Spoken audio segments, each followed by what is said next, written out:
Hey everyone, this is Zoras from Not Casuals. In today's video, I'm going to talk about Sunset Canyon. I'm going to give you some of my best tips on how I've been able to stay in the top 5, top 10 since the beginning, even though I'm not a whale, as well as some of the rules, ideas, commander pairings, items, all the stuff that people ask about Sunset Canyon all the time. I'm going to try and explain it all in this video.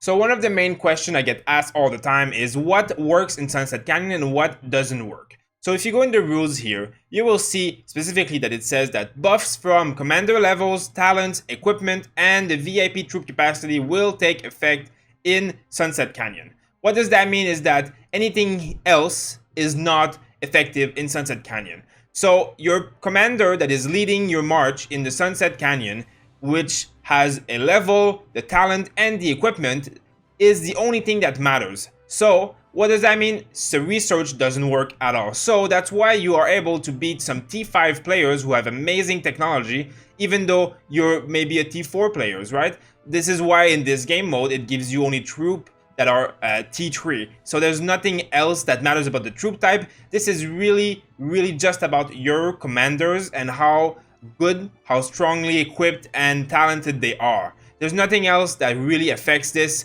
Now, the exception is the VIP troop capacity boost. That is VIP 14. You get 5% extra troop in your army. So a level 60 commander can bring 100,000 troops. Now, a level 60 guy with VIP 14 can bring 105,000. Now, that is seeming small, but it is an amazingly huge advantage, especially when everybody's like very close together. That will make a big difference, and that will make the difference between whales winning and non-whales not being able to beat them. But that only happens quite later into the game when everybody has 5 marches of those 60 commanders with max equipment.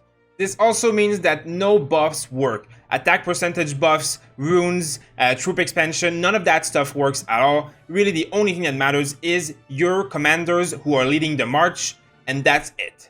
Now, you can bring 5 marches inside of Sunset Canyon. It's never going to change. It's 5 marches and that's it. And there's 8 spots here. So the way Sunset Canyon works is, first of all, troop types counter each other. So archers counter infantry, infantry counters cav, cav counter archer, and of course they all counter catapults or siege. Now, if you have siege in Sunset Canyon, you're doing it wrong. You shouldn't have siege in anything else than resource node for the entire duration of your gameplay in Rise of Kingdom. Now, here is the attack rules. So the army that is in the front will always prioritize the enemy army that is also in the front. Now, if there's nothing else, it will go behind. Same applies here. If it's at the back, it will still basically just go in a straight line and attack what's in front of it. Now, if there's nothing here, it will go in the back line. And the exception is if there's nothing in front of them, they'll target the nearest army in front line in the other side. So basically what that means is that the enemy here, they'll all go in a straight line and attack the first commander in the line here. Now, this is a very special, important rule because what it means is that your commanders on the back line will never get attacked first. The commander in the front line will have to die first before it will allow the last line commander to be attacked. So this is why you put usually marches that are squishier and that have a more specific, like these ones are about nuking. Of course, if I put archer in the front line, someone could put Kaz against it and it would just die instantly because it's very squishy. So that's why I'm hiding them behind infantry. Now, Sunset Canyon is a very infantry-focused army because infantry are tankier, and also there's a lot of good infantry commander at the beginning of the game, especially with Richard and Martel. It gets very tanky. So, like I said earlier, the most important thing that you want to have in Sunset Canyon is 5 march leaders who are the highest level possible because it allows you to bring more troops. Now, since the troop technology does not matter, the unit amount that you have is the biggest advantage. So as you can see, almost all of my troops are almost at 100,000. This one has more troops because the secondary commander is Scipio. Now, what does Scipio do? It has this talent which increases maximum troop capacity by 10%, which in the case of Sunset specifically is very good. Secondary thing that I would say is most important in Sunset Canyon is AOE damage, so area of effect damage. Now, Sun Tzu is the best example for that. This ability does a damage factor to 5 target in a fan-shaped area. Now, this is exactly what AOE damage means. So if I place Sun Tzu, for example, here, now he will go in a straight line to attack Aethelflaed. Now, he will most likely hit the Sun Tzu, Boudica, maybe Pelagius and Richard. Now, they'll go into an arc around. Of course, not every commander is going to get hit, but as many commanders as possible being hit is what you want to have. So this is why in my current roster, I have Sun Tzu, which does a fan. I have Aethelflaed, which does a fan attack damage, as well as Kusunoki, who does also a fan area damage in front of him. Now, the secondary for Kusunoki is YSG, who has a circular area damage. So in this example, you want your Kusunoki to be in the middle, attacking whatever middle line is your enemy, because that AoE will hit every single march here. Now, if I put him here, he might not hit the Richard, and same if I put him here, he might not even hit 2 marches. So you want these AoE marches to be as centered as possible. Now, you can't have all of them AoE everything, but the most AoE you can do, the better off you will be in this game mode specifically. It's kind of like open field war. It's the same thing. Now, lastly, the other really important thing about Sunset is countering the march type that you're against. So, for example, if I have a march of cav here, which is going straight into a march of infantry, it's probably not the best bet I could have. Now, obviously, a lot of people use infantry, so it's not always something you have a choice on. But I know that Richard is a very tanky infantry specialized commander. But I know that Boudica is not an infantry commander and is not very tanky, because the trees of talent that Boudica has are not talent trees that are made for fighting and being tanky. So my Minamoto would probably do a much better job against Boudica. Now, again, my Minamoto would also do a much better job against Aethelflaed because it's a mixed army, so it's not fully infantry. But now, as I said, my Kusunoki might not do as much AoE here, but in this case, because all 4 of his marches are in the corner here, and this one is up away, this one would probably work very well. Now, archers counter infantry very hard, so this march would do very well against Boudica, and this Charles Martel is going to tank while my Kusunoki does all its damage. Now, I'm going on the other side looking what he has. Of course, his cav will go into my Charles Martel, which will demolish his cav because he's an anti-cav commander the way I've built him specifically. Now, Sun Tzu and Aethelflaed are going to go both into my Sun Tzu, which is a very tanky guy with the specialty of having Richard as a secondary, which makes him have a lot of heal. And mine is built into infantry, not skill, so he is more tanky than he does damage in this example. And my Aethelflaed will go against Richard, which in this case, what I could do is, because Aethelflaed is a mixed army, I'm bringing 2,000 calves and 2,900 bowmen. Now, I can reduce this like this and go all into bowmen. Because tech doesn't matter in this case, it doesn't really matter. Now, these archers are going to be much better against this infantry one-on-one than it would be if it was full infantry. Because, as I said earlier, we saw in here, if you press this button, that they counter each other. So, this is kind of like the basics. You always try and move your army so that you are not facing your counter unit and that you are instead giving your counter against his. So that is kind of how you build it. Now, of course, when you set up a defense, the enemy will do the same thing to you. So that is why often people are trying to use a front line of infantry, because infantry kind of resists against most things, and there aren't a ton of archer commanders in the beginning. So this meta will change as the game progresses. Now we're still in KVK1 meta, and YSG is the latest commander. So this is how it is right now. Some special mentions have to be given to commanders such as Baybars, for example, who is a very good commander in this game mode. First of all, because of the AOE damage factor, once again, which is godly in this, and has a lot of cavalry unit damage, and in this game mode, damage is very important. There is also quite a few commanders that are very good at AOE. For example, you have Mehmed, which is a very strong legendary commander for attacking cities and doing AOE in the open field. Now you see 1150 for 5 target is very high, as well as this ability increases troop attack and skill damage dealt. Now mine is not maxed, it's only at 3 out of 5, but when it is maxed, if you put him, for example, behind a Sun Tzu, which also has this percentage skill damage, he would do incredibly well. And this is a commander that will be used by a lot of worlds as they level him up, especially if you get him fully maxed out. Increasing troop capacity is also, as I said earlier, amazing in this game mode, which is also why Scipio is a god in this game mode. Other amazing commanders. Now this is one of my best secret tip, and it is the reason why I managed to beat every well on my old kingdom, and on this kingdom most wells up until now, which I still do, but now it's a lot harder than it was before. But it is having an Aethelflaed Joan March. Now, it used to be Joan primary, Aethelflaed secondary until I leveled up my Aethelflaed by killing barbarians. But the reason why this March is so godly, this is something I've talked about in my previous commander videos where I talk about Joan specifically. Now, they are both commanders which have the support tree. So, the support tree on Joan specifically, but the same tree exists on Aethelflaed, and Aethelflaed is a bit better at being the primary, but you need her level 50 because you want all 6 stars to have as many talent points as possible. So until you can reach that, I would do Joan Aethelflaed as a commander group. Now, the reason that it's so good is this tree itself, first of all, offers a lot of rage generation from here and from here, which this is a very high number. Now, on top of that, you also have enhanced healing effects, and you have stuff like this, reduces skill damage. So you are quite tanky, as well as doing some decent damage. Now, again, you're reducing skill damage here, which, you know, against a Minamoto March, for example, this is a lot of the damage that comes from it, same with YSG. Now, Joan of Arc has this buff when expertise. Basically means that you get 30% health, or defense, or attack, depending on unit type, and grants 50 rage per second.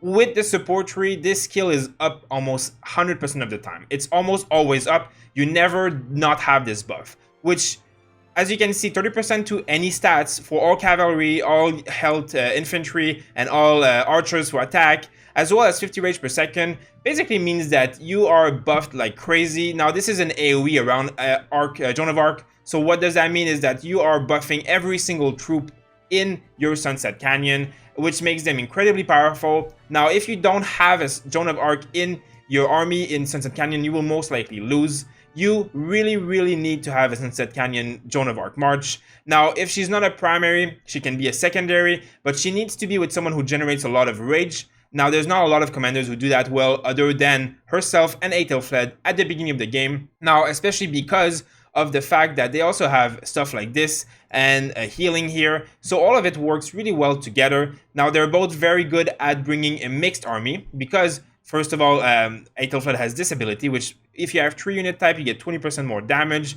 And as we saw in the talents a little bit earlier, there is a lot of mixed army buffs. Now, as well, Aethelflaed has an AOE damage, as we said, which is amazing, and debuffing enemies by 30% of health and defense and all that stuff. So this is absolutely amazing. You want this to be up all the time. So if Aethelflaed is your secondary, she'll just keep doing AoE damage and debuffing the enemy, as well as Joan is just buffing you like crazy.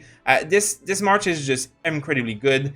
So to summarize this Joan of Arc Aethelflaed March, as I was saying, of course, they are not the tankiest March existing, which is why I usually pair it off against only one other March, because it won't die very quickly, and also will do a lot of AoE. Now, the one thing about Joan of Arc's buff is that it has a very wide range of AoE, so most of your Marches will be affected as long as she's either in the middle one here one or the middle one here. The two extremities, if you put her here or here, there will be less chance of it hitting all the Marches, but when in the middle, it almost always works for all of your Marches. Of course, the more middle as possible, the better. But in this case, I don't want her to go against 2 Marches because she will die too quickly. And you need her buff to keep going on all the time. If she is one of the first armies to die, you will be losing more than you will be winning. Now, additionally to that, I want to highlight how terrible it is to bring Marches who are not commanders who should be primary. What I mean by that is that if you're bringing Lohar, of course, my Lohar is 57. He can bring more troops than my Aethelflaed. Yes, sure, he can, but his, first of all, abilities, this one is the only ability that works in Sunset Canyon. You do a bit of damage, which is very weak, and a bit of healing, which is also very weak. This ability completely useless in Sunset Canyon. This ability completely useless in Sunset Canyon. This ability almost completely useless because by the time you leave a battle, the game will almost be ending. On top of that, his talent tree is complete garbage because it's Peacekeeper. If you have a Lohar and he's not Peacekeeper, you're not doing Lohar right. Of course, he will have good like healing a little bit, but there's nothing else. He's completely useless. Now, same for someone like Boudica. Now, she has the skill talent tree. If you're built into that, it's going to be fine, but she'll be very squishy. But again, this is completely useless. It's all about barbarians, and if you have peacekeeper talents, she will not do well. The same goes for any peacekeepers. If you are using these peacekeeper commanders as peacekeepers to kill barbarians, you can't use them in Sunset because their talents is going to do nothing against the other player and you will lose all the time. So when you're building marches in Sunset Canyon, this is something that I would suggest you do. This is very important. You want to put a primary commander and a secondary commander that go well together. What do I mean by that? Of course, we talked about Aethelflaed Joan. They go well together because they generate rage and they go off of each other. They do well with mixed armies. It all works out. Perfect. Now, Sun Tzu has a lot of skill damage and increase the skill damage done by other characters.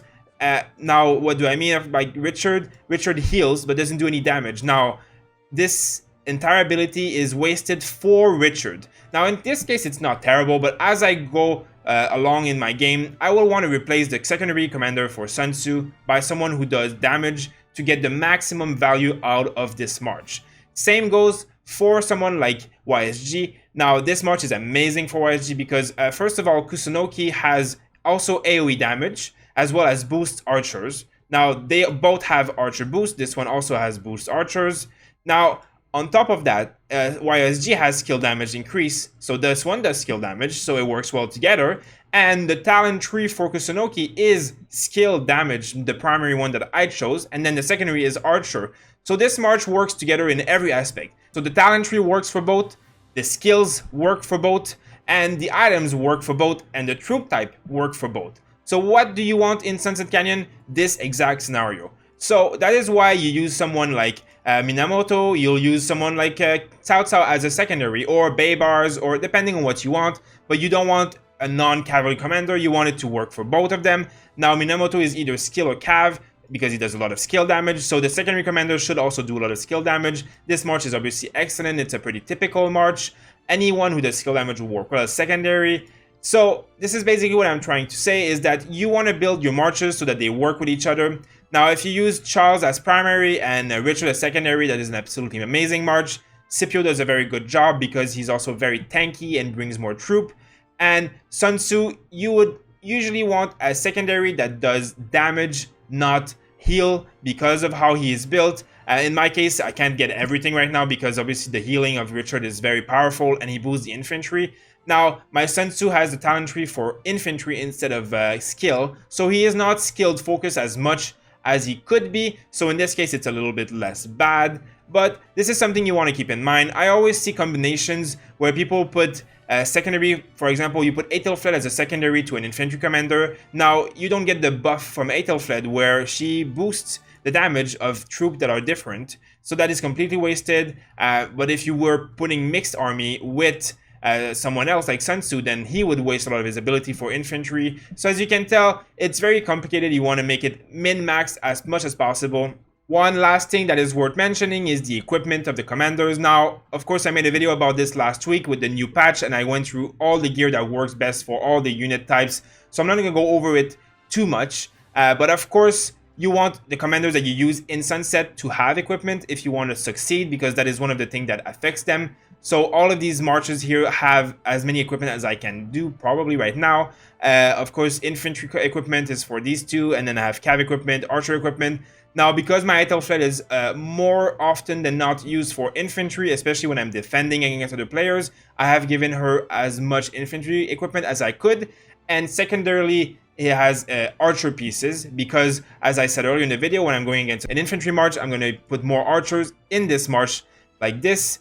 And that will make it so that I'm countering this march, so the equipment with archer also works well in this case. So just to recap what I said, what is important when you do Sunset is, first of all, you want to have highest level up to 60 commanders leading your marches. You want their talent trees to be specifically built around something that works well in Sunset, so a unit type or skill damage, not Peacekeeper or Gathering, of course. As well as you want them to have equipment that works for the unit type you're using in the Sunset Canyon with them. And the secondary commanders that you use with them, you don't care about their level at all, their equipment at all, their talents at all. So you're going to use secondaries that are most hopefully expertised and that do stuff like increased troop capacity, reduced damage taken. You'll want strong secondary commanders that will buff the troop type and the talent that goes with the primary commander that is leading them. Now, as well, you want to use non-peacekeeper commanders, and you want to use commanders that are having AOE damage in priority. So as many AOE as you can bring. So I have Kusunoki, Wai Songyi, Aethelflaed, and Sun Tzu right now here. So 4 out of my 10 commanders have AOE. Now you can add Mehmed or Baybars for 2 more quite easily in the beginning-ish. And as we go forward in the game, we'll unlock more and more of these AOE commanders, and the meta will change more and more. So AOE is the biggest importance, especially early in the game. You can build a very broken Sunset Canyon with just having tons of AOE commanders, and it doesn't matter what unit type and what you do, almost all of the time, you will basically demolish everything until you reach a point where everybody has level 60 commanders who are very well trained and well equipped and all that stuff. Then you'll have to be more specific in what you do. Again, lastly, when you're fighting against another player, you want to make sure that you are putting the army in front that are tanky, that will go against their army that are tanky. You want to counter the unit type that you're going against, and you want to protect the marches that are squishy or that have buffs. And this example, I know that the Richard March will not kill the Aethelflaed very quickly because the Richard doesn't do a lot of damage. So I know that my Joan as a secondary will do a lot of buffing, while Aethelflaed will do a lot of debuffing and damage. So this is about it for my video, guys. I hope that this can help you in Sunset Canyon. As always, you can join our Discord or message me in game and come in the comments of this YouTube video to ask me any questions that you have about any of this content specifically, as well as please make sure to leave a like if you like this content because it helps us a lot, as well as if you can subscribe. We will post a lot of this content on a regular basis to help all the players on our kingdom and anybody else who's interested online in there. So thank you guys for watching. I hope to see you on the next video, and I hope that you've been enjoying all of our recent videos about KVK, where we have been crushing it and having so much fun with our kingdom. This has been a very great KVK for us, and we are more than halfway through, so the best is still yet to come. We are very excited to be sharing this with you, and I have another video coming out about this very shortly, our part 3 of our biggest fight that happened against 39. So thank you guys for watching, and I hope to see you next time.